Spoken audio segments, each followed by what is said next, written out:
Nicolas, merci infiniment d'avoir répondu positivement à notre invitation pour participer à la 7e édition de ce LH Forum. Vous êtes le cofondateur de Yes We Camp. Est-ce que vous pouvez nous rappeler en quelques mots ce que c'est? Yes We Camp, ce qu'on sait bien faire, on est une équipe assez créative avec beaucoup de personnes qui viennent des métiers de la conception d'espace et de l'artistique.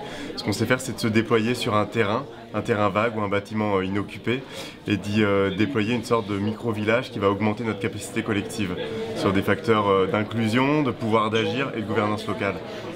Formidable, bravo. 3 mots pour décrire un territoire positif. Un territoire positif, c'est un territoire qui augmente notre capacité collective, c'est-à-dire la manière dont on réussit à interagir les uns avec les autres, corps humain, dans un même endroit. C'est un territoire qui laisse de la place à l'audace, à la possibilité d'essayer, donc qui annule. C'est un territoire qui va à l'encontre des sentiments de défiance et d'impuissance. C'est un territoire qui bouscule qui nous met dans une situation de pouvoir dépasser de l'adversité. On est capable de faire beaucoup plus que ce qu'on fait chaque jour. Il faut simplement nous mettre dans une situation de nous dépasser, de se dépasser soi-même. Et alors vous savez que tout ce qu'on met en place, c'est pour la promotion de la prise en compte de l'intérêt des générations futures dans tout ce qu'on fait. Si vous aviez un message à envoyer aux générations futures aujourd'hui?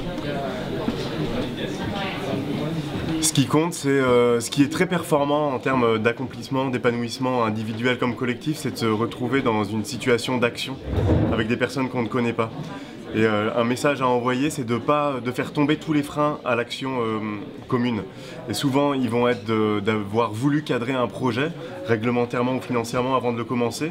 Et souvent aussi, on croit qu'il faut d'abord devoir se faire confiance et se connaître pour travailler ensemble. C'est pas toujours vrai.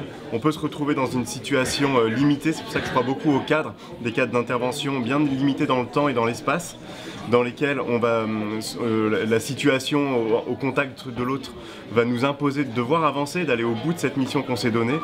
Et la confiance, l'apprentissage va se bâtir au fur et à mesure, mais ce n'est pas un préalable à l'action.